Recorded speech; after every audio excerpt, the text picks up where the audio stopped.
Okay, I want you to think about that. And what I want you to do is remember the exact conversation that you had. And I want you to tell me the exact conversation. What you said, what he said, what you said, what he said. Okay, so what you're saying is that the teacher is not... Number one, the teacher is not helpful. Number two, the teacher is not listening. So she lied. She or he? She. Naturally, it's a woman. Women are experts at lying. Men don't lie very well because if a man lies to another man, he just gets hit, right? So I mean, you know, men solve problems by like beating the shit out of each other, right? Which doesn't solve any problems, but one of them feels better. Yeah, yeah, yeah. Where women, on the other hand, are not physically strong, so they can't use their physical strength, so they use their mental strength. So where man is physical to man, a woman tells a lie. That's why if you tell lies, even small ones, that's a female part of your character. Yeah, well, that's what that's the way it is. Yeah, well, that's the way it is, because men talk to men like men, right? Did you do this? No, acho, right? Right, that's male communication. It's a bit primitive, but they but they tell the truth. The women don't do that because they can't be physical, most of them.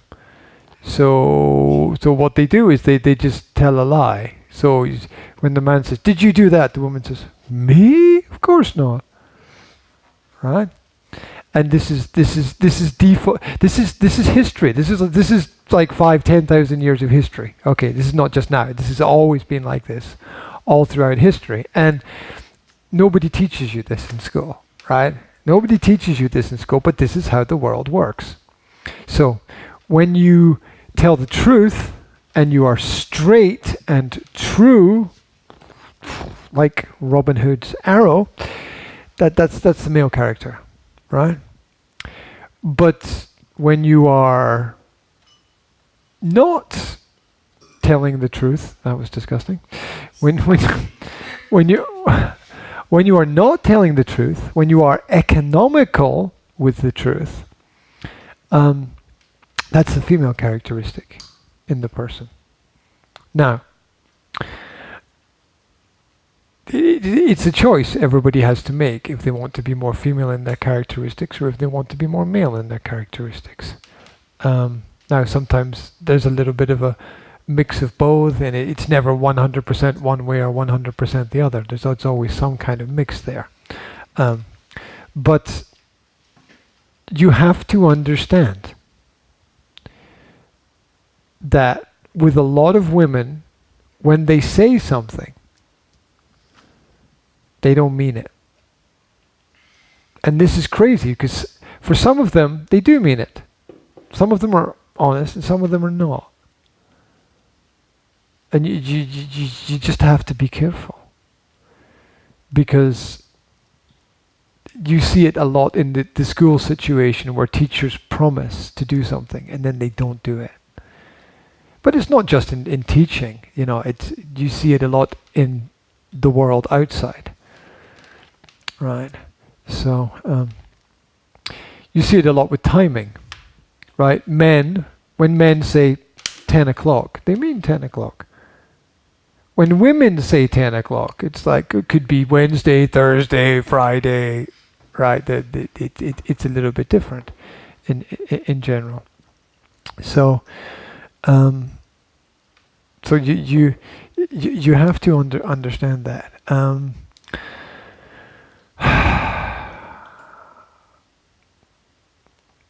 Strategy telling the truth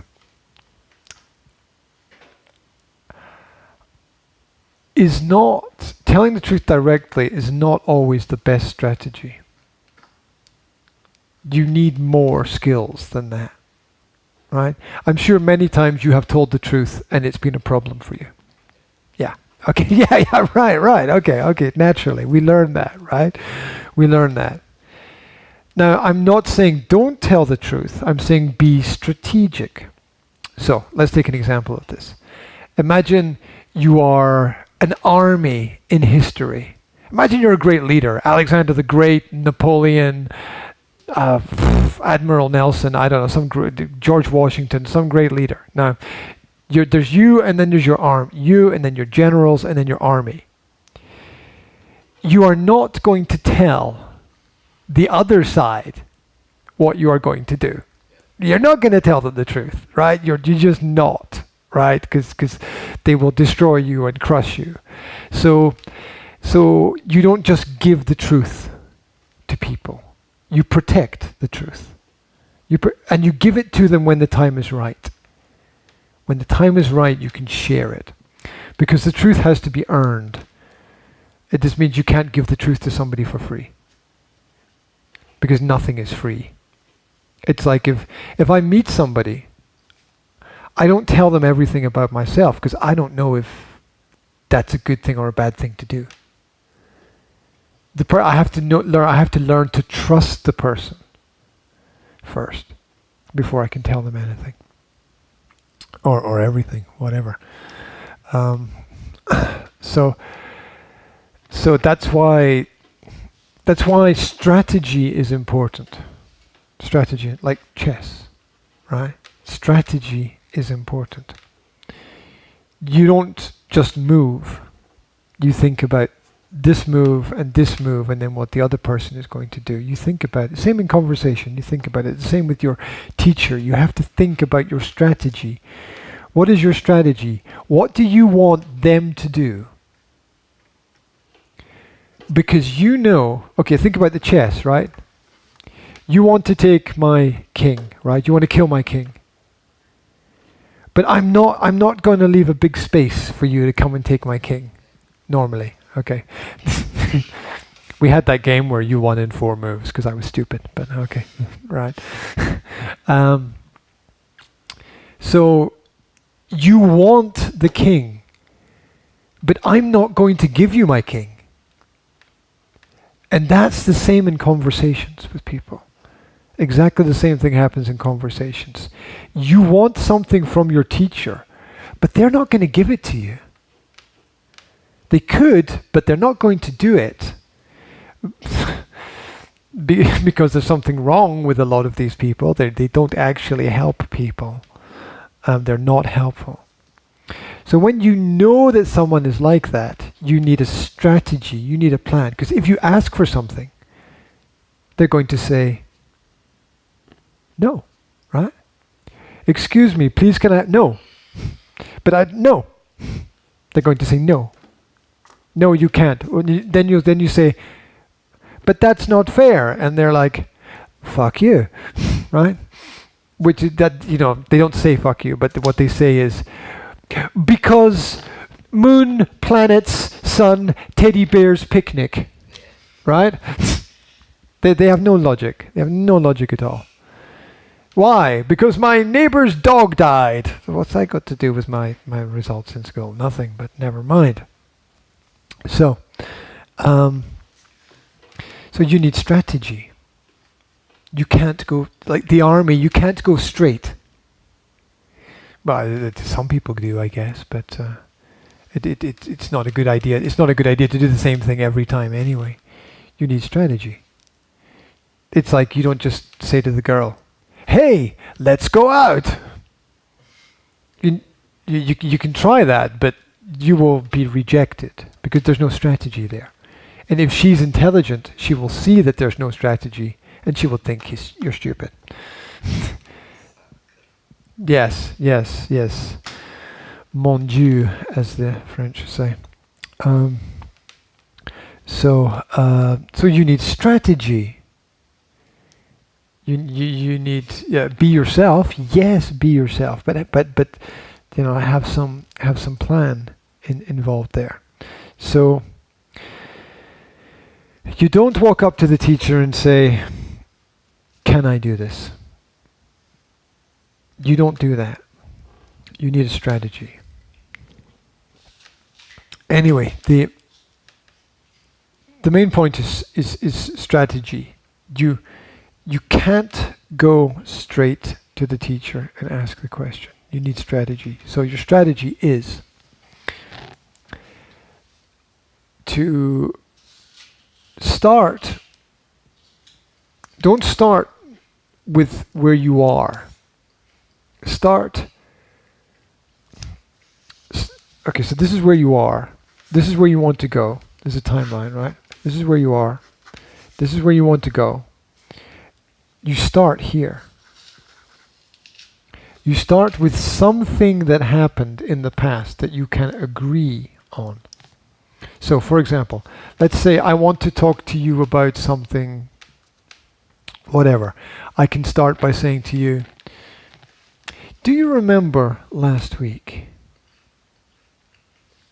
And that's just a general question for starting, right? And you can say that to your teacher. Do you remember last week? And your teacher's like, last week? What about last week?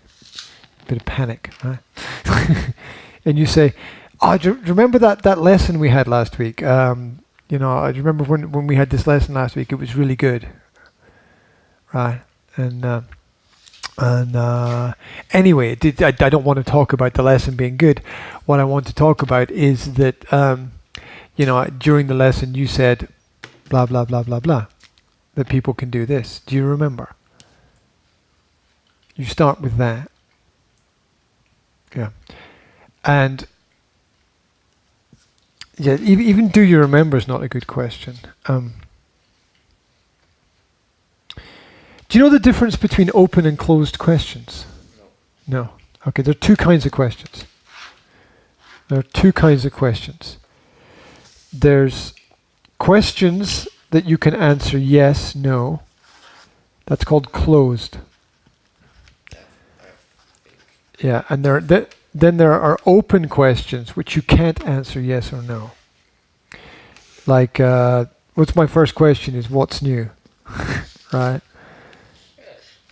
That yeah. So I don't just ask this question. I know that this question is an open question. So I know that I will get some information from you when I ask that question. So any question which your teacher can answer yes or no, or anybody can answer yes or no, your parents, your friends, a girl that you like. If you don't want the girl to say no, it's very easy.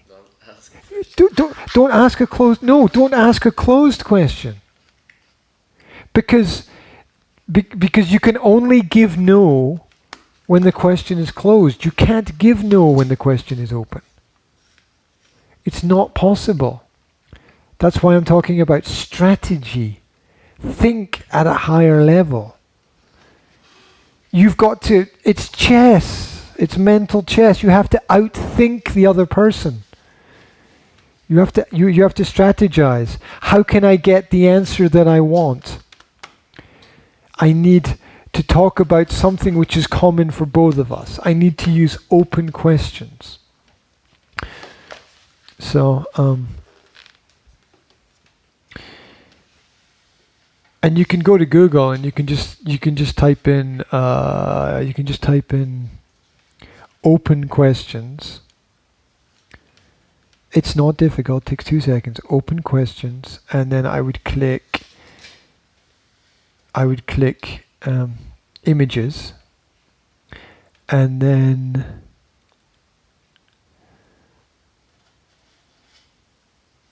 I would click. You can click any of those graphics, and you just get a list of these are closed questions. They all start like this, and these are open questions, beginning with what, why, or how. So you go to your teacher and you say, "Excuse me, what is happening about the situation that you talked about last week, and the teacher's like, the situation I talked about? What do you mean? And then you say, well, how should I prepare for it?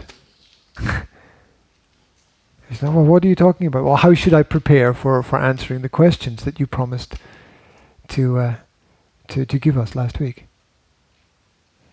And then you force the teacher to give a longer answer. And they can't say yes or no. And you could say nothing, everything. Then, okay, well, you always have the right to say that you are not happy or you are not satisfied with the answer, and that you want a different answer. And it sounds like you're being not polite, but you have that right. You have the right to not be happy, right? You have that right. You don't have to be happy all the time. You can be not happy. And if somebody gives you information that you don't like, you have the right to not be happy about it. I'm not talking about if you're right or wrong to do that. I'm just saying that it's your choice. You can choose. And you can choose to not be happy about the answer you get. So the teacher can say nothing is happening. And you can say, I'm not satisfied with that. You can say, I am not satisfied. I am not satisfied. And you can wait. You can say, I'm not satisfied with that. And maybe the teacher will get angry, but that's okay. That's their problem, right? Their anger is their problem. Don't make their anger your problem. Their anger is their problem. I'm very sure that you have experience of making other people angry. Right? Yeah. Right. I'm sure you might even be good at it. I don't know. Right? But and their anger is not your anger. So that's important to understand. That their anger is their problem, not your problem. So you need strategy. If you don't want the girl to say no when you ask her out, you use open questions.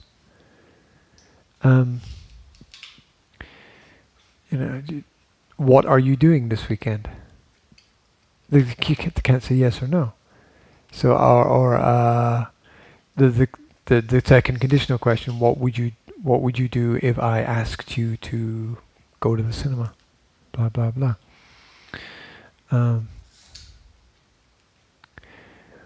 If they do say no, you can ask them why, but not just why as a question, like why, but yeah. Or you can ask them what would change your mind.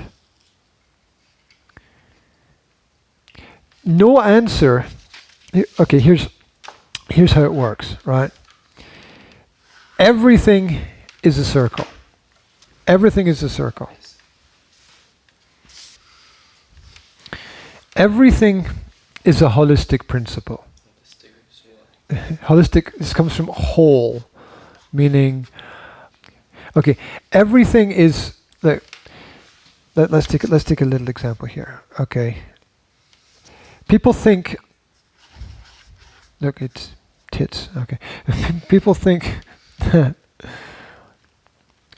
that love and hate are two different things. But it's not true. They're actually the same thing. They're actually two sides of the same thing. Which thing is the big which thing? Well, there's not a word for it. A word does not exist. Because the word does not exist, people don't understand it. If there's no word glass, right? How do you communicate about it? How do you talk about it? You can't. There's no word.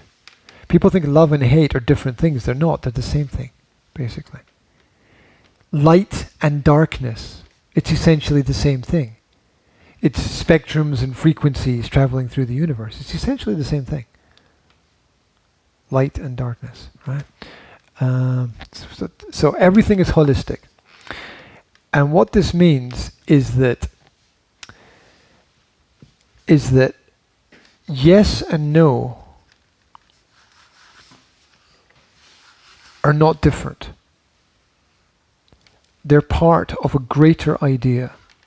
Because something is only no until the situation changes.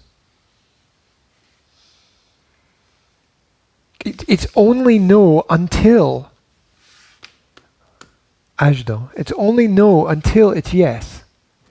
And it's only yes until it's no. Because people change their mind when the situation changes.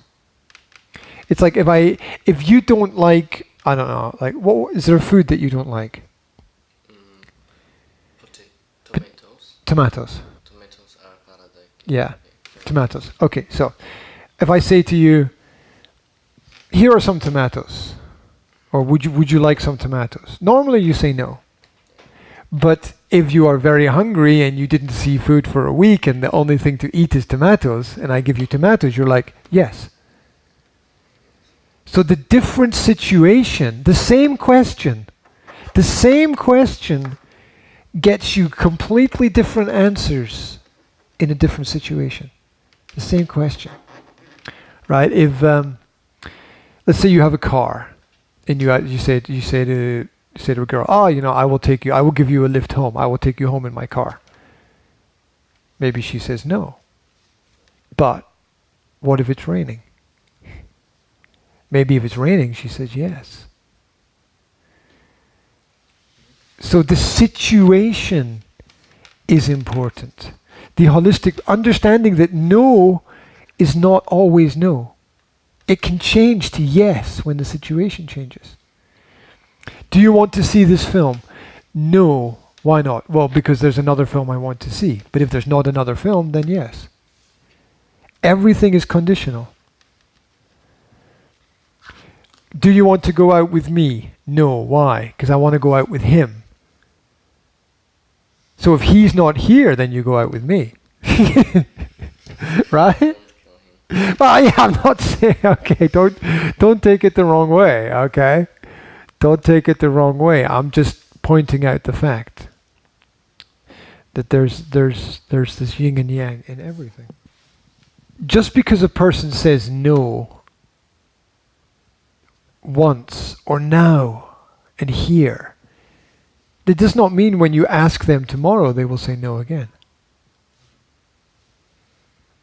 Because life changes, time changes, situations change.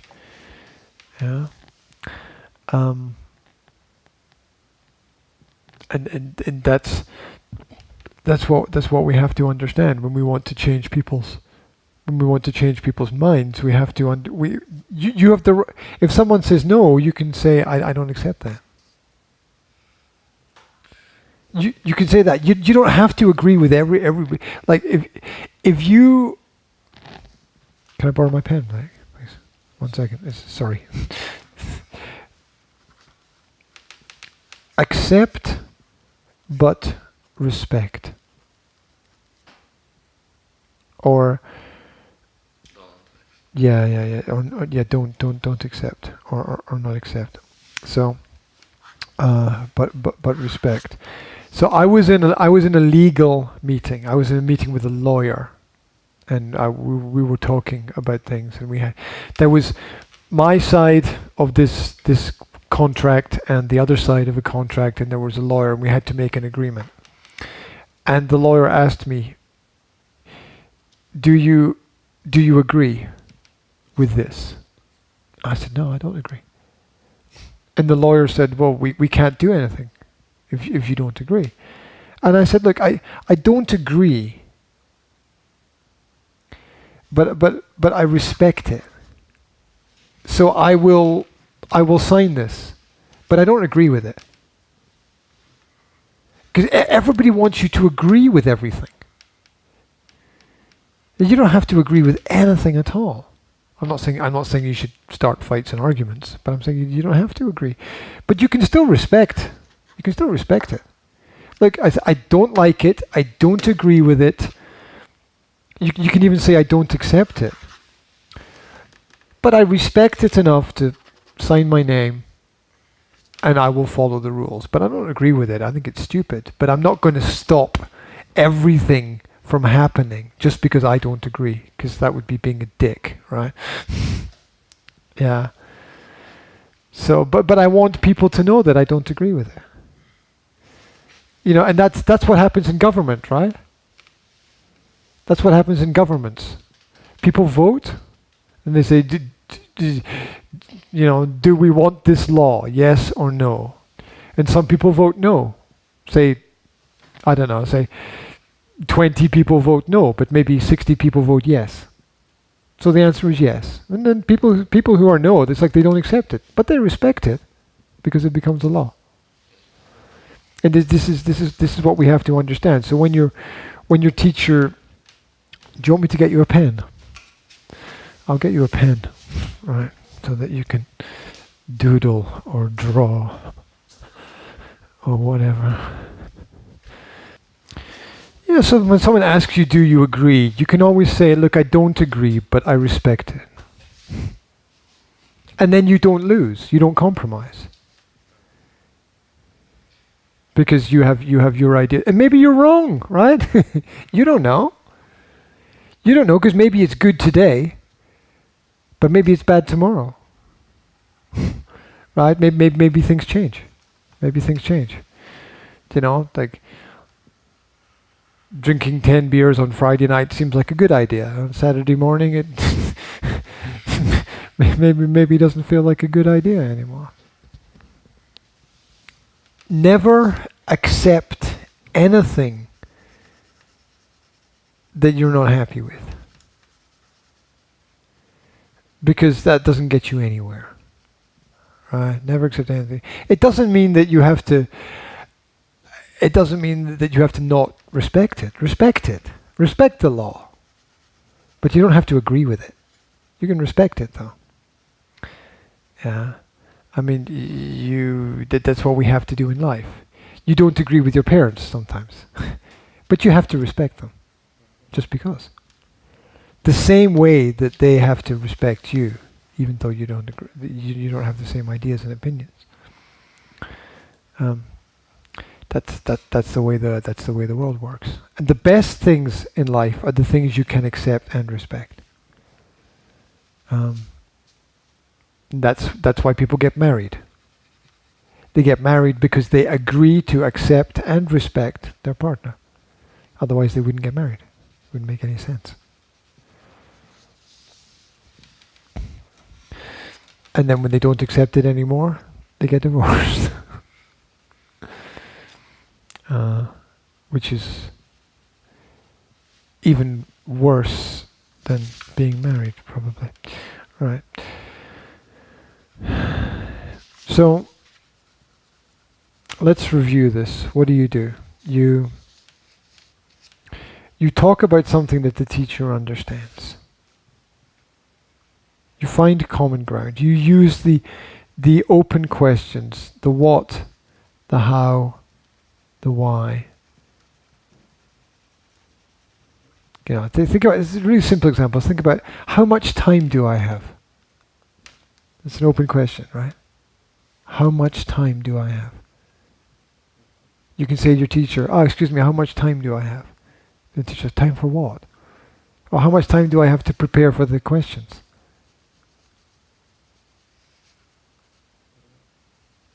And it's psychological, because you automatically accept the fact that the questions will exist. And so you need that strategy. The same way that when you play chess, you have to always think, I'm going to win. You have to always keep that, how can I win? When you're playing chess, you're thinking, how can I win? What can I do? You're not thinking, how can I lose, right? You're thinking, how can I win? You have to do the same thing in conversations. You have to think, how can I win? What is my strategy? And I'm not saying be bad, be evil, be manipulative. I'm just saying that people with strategies have more success than people who don't have strategies.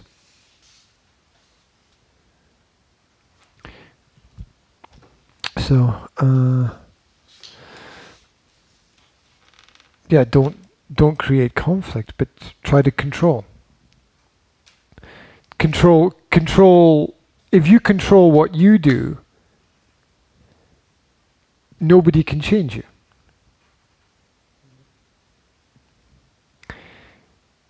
But that means not getting emotional. Because when you get emotional, you've lost. There's also people who are emotional don't have strategies. Because the strategy is always don't get emotional. That's always the strategy. Don't get. So people who are emotional don't have strategies, or they're very weak.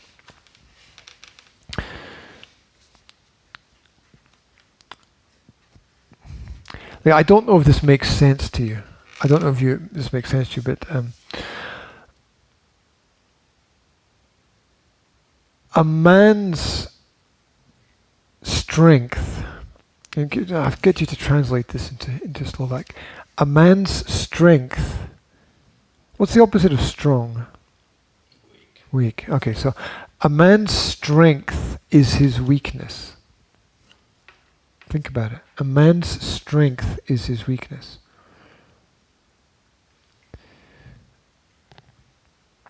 Because that's where men can be controlled. And think about it like this: if there's a big heavy box in the room, all the men are going to be like, "Oh, I will move the box. No, I will move the box. I'm the man." Okay, so and it's kind of stupid.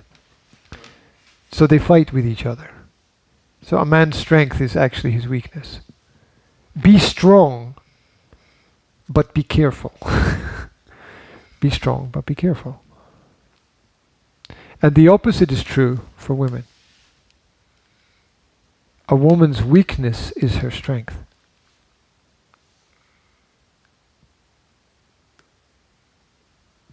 You're thinking about that? Think about it. A woman's weakness is her strength. So the big box is in the middle of the room. Big heavy box is in the middle of the room. And the woman's not strong enough to pick it up, to move it. So what does she do?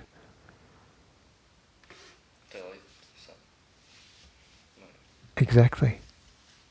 And that's how the world works. Right? That's how the world works. The woman needs to get from A to B. So what does she do?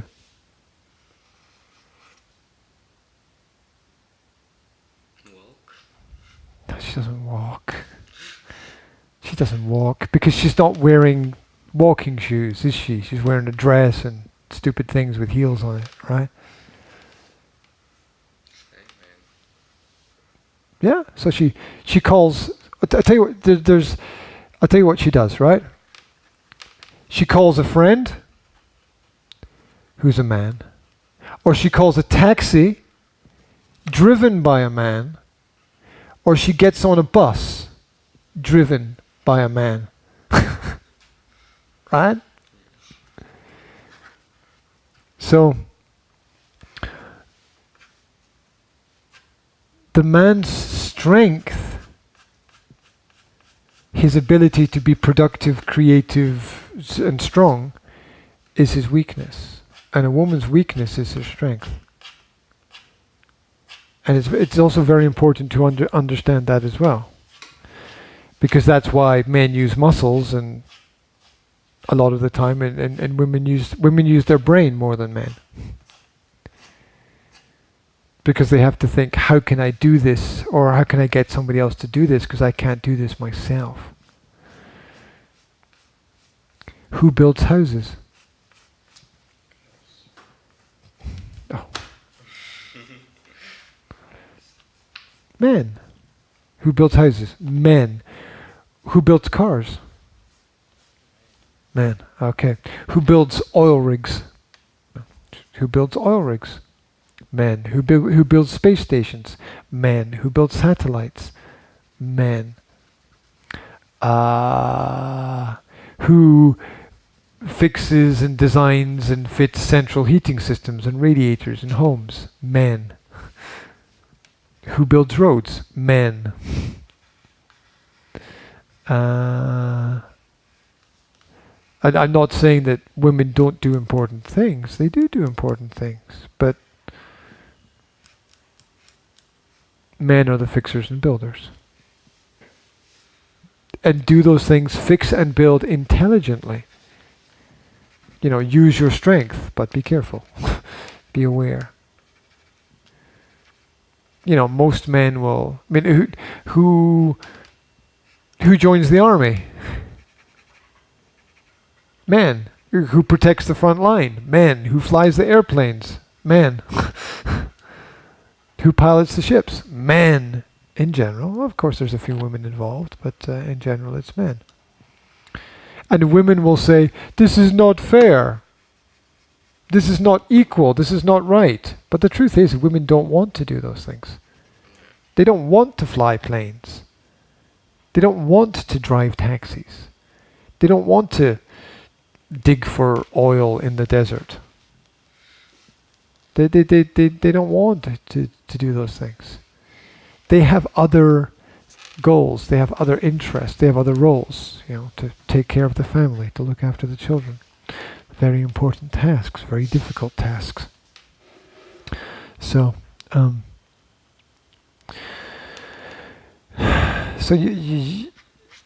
what's the point? The point is, you can get what you want, but you need a strategy. Asking somebody to give you something is not trying. Can I have this? No. Right. See, I watch my children every day. And I watch my children try 100 different ways to get something. They never accept no. They're always asking and trying. Can I do this? What if I do this? Can I get that? Can I get that? How can I? And of course, they cry when they don't get what they want. They play emotional games.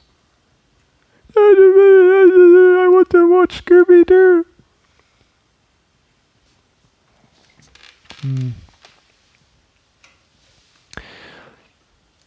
So, strategy. Your teachers, most of your teachers will be women, right? Okay, the woman's brain is not the same as your brain. You have a male brain, right? Hopefully, right? I don't know, unless they give you lots of drugs and turns you into a woman or something, which happens. But you have to realize that you can't communicate with a woman with the man's brain. You have to communicate with the woman with the woman's brain.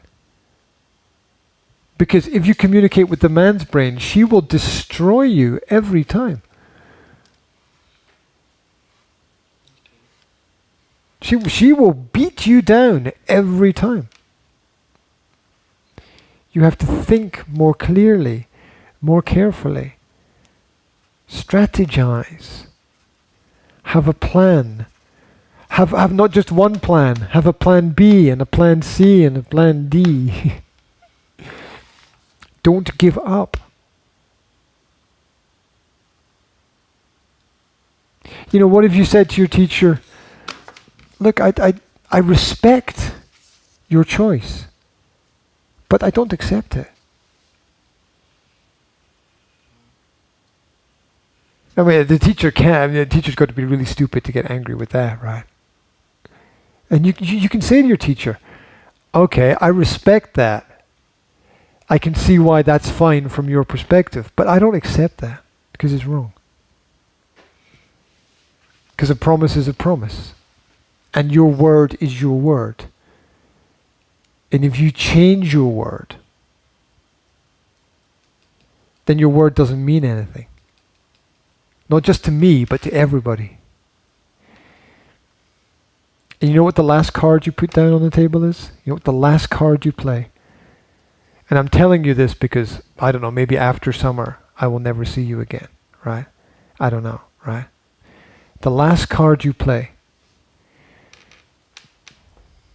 is, how old are you?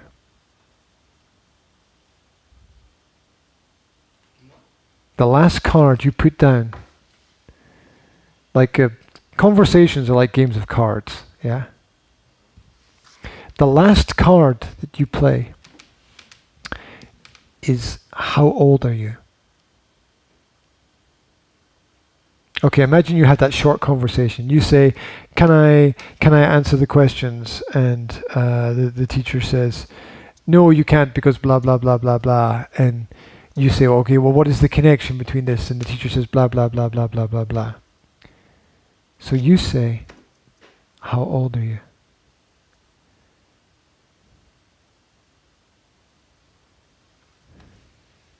What will I get from it? And the teacher will say, well, what do you mean? Right? The teacher will say, I don't understand your question. And you will say, because at your age, at your stage in life, you should know better. You should know better. At your stage, at your age, you should know better. And that's your last card. That's when you have no more arguments. And you are dealing with the person who is older than you. And you know that you're telling the truth. And you know that they're talking bullshit. Your last card is, how old are you? And you understand why, right? Because if you are, how old are you, 16?